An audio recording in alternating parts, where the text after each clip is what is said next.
Abraham and Sarah, nomads, had set up tent. They were going to stay a while under the great oak tree not far from Hebron in Palestine. Now, there wasn't much to their days because these folks were old. So they spent most of their time just not doing much. They were coming and going and spacing out the chores and gathering and cooking and storytelling, the kind of things you do in the December of your life. It was not, however, December in the West Bank of Palestine. It was hot. Even if you're not in your late 90s like Abraham, when the sun is up in Hebron, it's hot, and it's time to take a break. So Abraham sits in the entrance to his tent that they have placed in the shade of this great oak. And from the shade of the oak and the tent, he watches out as the heat dances across the dirt. It's too hot to sleep. It's too hot to work. So he just sits and rests. Then suddenly, he sees 3 men nearby. And when he sees them, he gets up and he runs. Well, he's about 99. He runs all he can run for 99. But he runs to greet them and he bows low to the ground. It's customary to bow low to all of the visitors, not just the important ones. But how do you know ahead of time if a stranger is important or not? So you just treat everybody as important. He bows and says to them, "My Lord, if I find favor, do not pass by. Stay here, rest a while. Let me bring you some water to drink. I'll wash your feet. You must be exhausted. Stay a while and rest." And while they're resting, Abraham rushes into the tent that is now their home, and he says to Sarah, "Will you get the best flour we have? Make them some biscuits, some little cakes, something to enjoy. We've got to treat these folks right." And then when he got that going, he ran out back. He said to one of the servants, after he looked around and picked out the best cow of the lot, he says, "Kill the calf, if you will, and make steaks. We're going to have biscuits from Sarah. We're going to have steaks." He got up some cottage cheese and some milk, and he fed all of them under the shade of the oak, and he dropped back and enjoyed watching them enjoy. Now, even as a guy from the South, that's hospitality. We might have something to learn. A woman was interviewing another woman to be a servant in her home. She said, "Do you know how to serve company?" The woman said, "Yes, both ways." The interviewer asked, "What do you mean both ways?" She said, "I know how to serve company so they'll want to come back or so they'll stay away." In this case, Abraham offers the kind of hospitality that anybody's going to want to come back. He does everything he can to communicate that these people are honored, they're special to him. He's treated them with respect, he's opened up his life to them, and they are strangers. They're strangers at least when they come.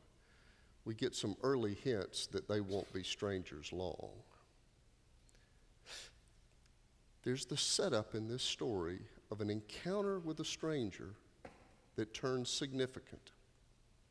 And the Bible is full of these stories where strangers interact and something magical happens, something significant, something life-changing.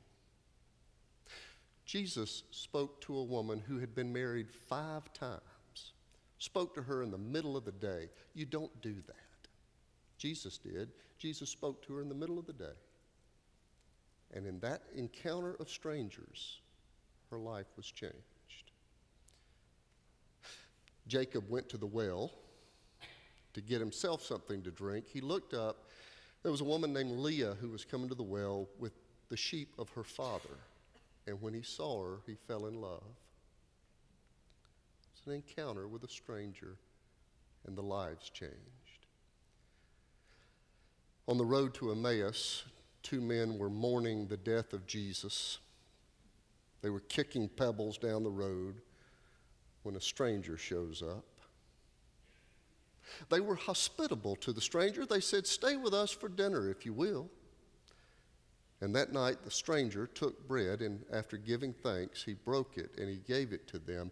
And then, in the breaking of the bread, they recognized who the stranger was, that it was Jesus.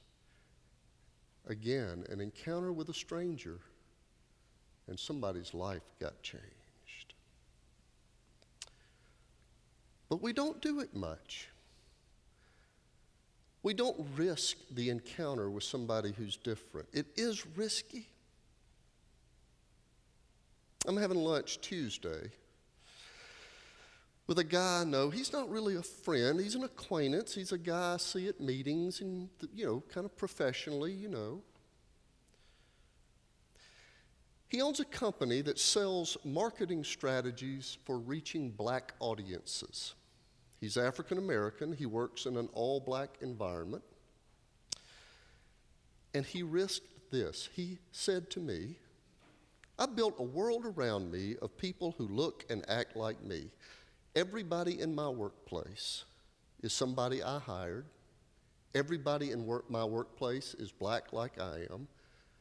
They share my values, my outlook on life. We're all educated. We go to the same parties. We listen to the same music. Without knowing it, I have built a world that's limiting me, and I need to branch out. So let's go to lunch. I need more white people in my life, and you're about as white as they get." I don't know if that was a compliment exactly, but he said, "I'm buying." You have to admire the honesty and the risk. And what I heard in that invitation is, "You're being honored. Come over. I'll kill a calf, make biscuits, and I will treat you as somebody I'm trying to honor." And you know that if we do this often enough, he will be changed and I will be changed, and I need it too. Hospitality toward the stranger. And here by stranger, I just simply mean people who are different from us. Stretching ourselves into the lives of people who are different is uncomfortable, especially for people who grew up around one people group their whole life. Most of you know that I grew up in Doraville, Georgia. My parents moved there in 1972. I was about to enter the 4th grade. Doraville was the outer ring of white suburban Atlanta. All of Gwinnett County was still rural. And what I knew of diversity growing up was that Donnie Boker and his family were Presbyterians. That was about it. Now, we were built for more than that, weren't we? If we limit our encounter with the other, it cheats us the surprise of a hospitable encounter. In this beautiful Atlanta melting pot, I have some friends who will never think of initiating a hospitable encounter with a stranger. I know people, you do too, grown, educated people, who do not have any black friends, any gay friends, any Asian friends, any Muslim friends, any old friends, any young friends. They only have friends who look just like them. And it's sad. Another Atlanta church, large Atlanta church, years ago invited the famed preaching professor from Emory, Dr. Fred Craddock, to come and do 4 nights of preaching in this church. And this church kind of prided themselves on how friendly they were, a kind of a family church. And Dr. Craddock said that every night of the 4 nights, they did what they do in every worship service. They have a time where they stop. They call it a moment of fellowship. They get up, hug each other, shake hands with each other, greet each other. He said he was up on the pulpit. One night, somebody walked right up here, gave him a big old smack kiss, and walked back to their seat. That was the kind of church they were. 4 nights of that. And on the last night of the sermon series, the pastor took Dr. Craddock and his wife, Nettie, out for coffee after the service. And the pastor said, have you ever seen such a family church in your life? How everybody just loves each other in our church. And Nettie Craddock said, well, yes, I have. He said, what do you mean? She said, well, I was there all 4 nights, and nobody said a word to me. And the pastor responded, well, the reason is they don't know who you are. Promise me that could never happen in this room. I talked about the diversity of Atlanta, and our own church hasn't fully embraced the gift of the otherness that's already here. There are potentially life-changing, hospitable encounters that can happen just among you all. What if somebody, after church, just went up to somebody else they didn't know and pulled out their phone and said, which night this week can you come over? We'll kill a calf. Get to know each other.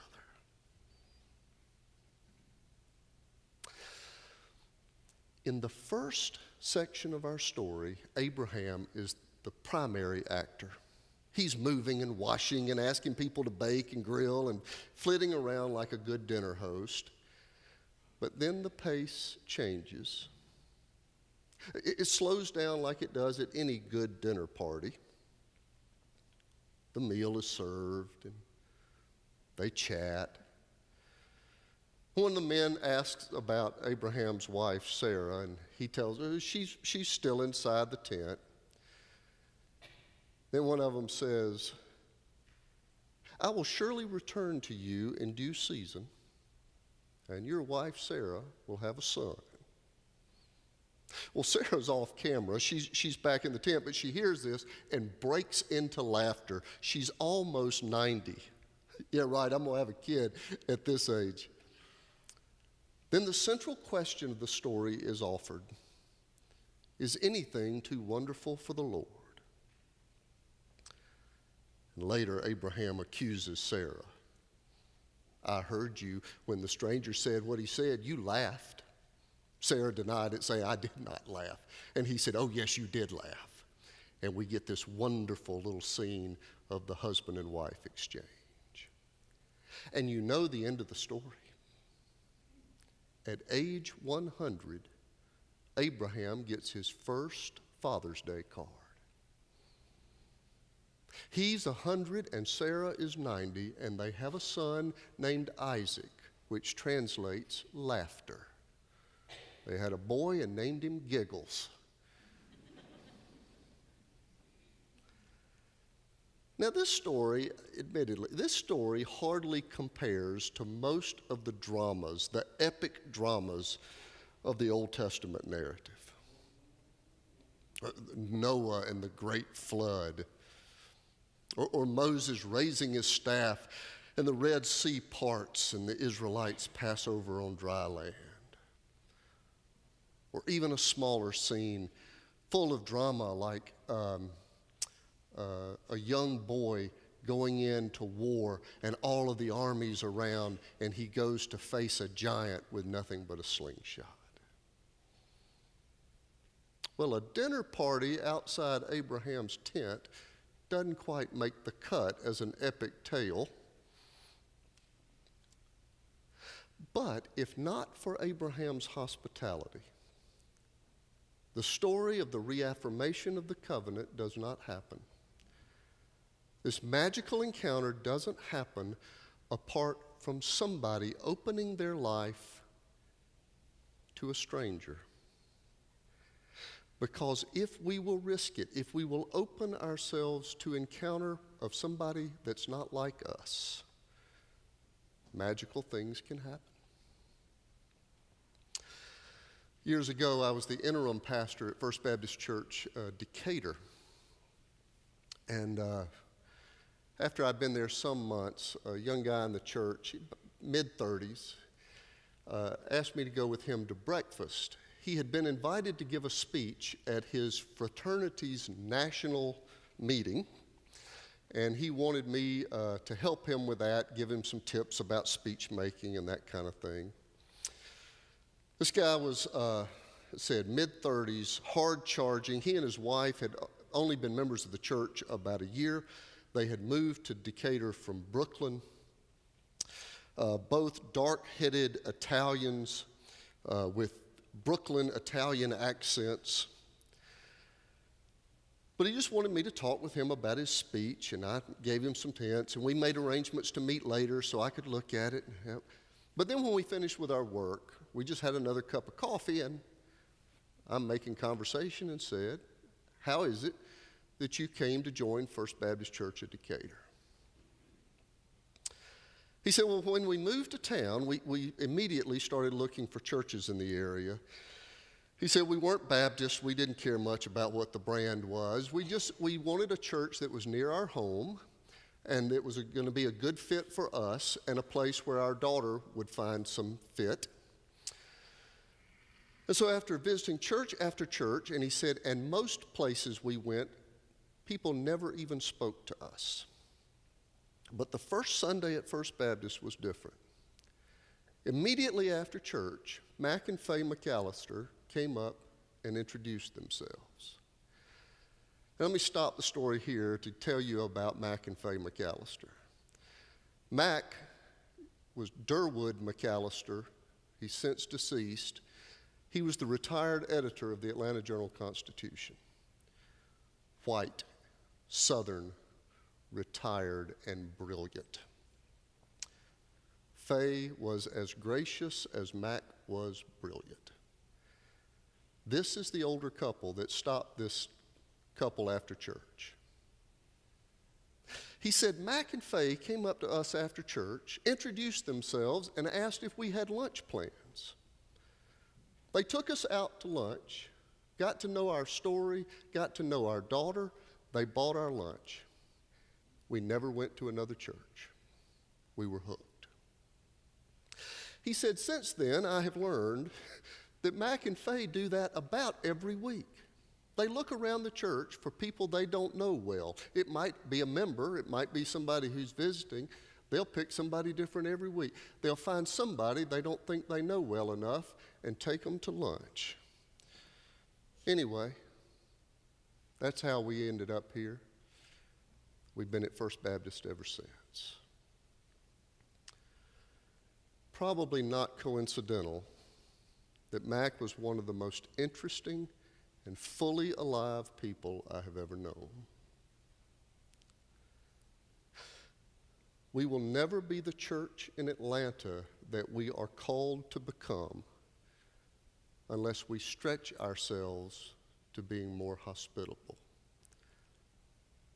The challenge is to find somebody in this room you don't know and take them home and kill a cow and make biscuits and open your lives to the magic that might happen.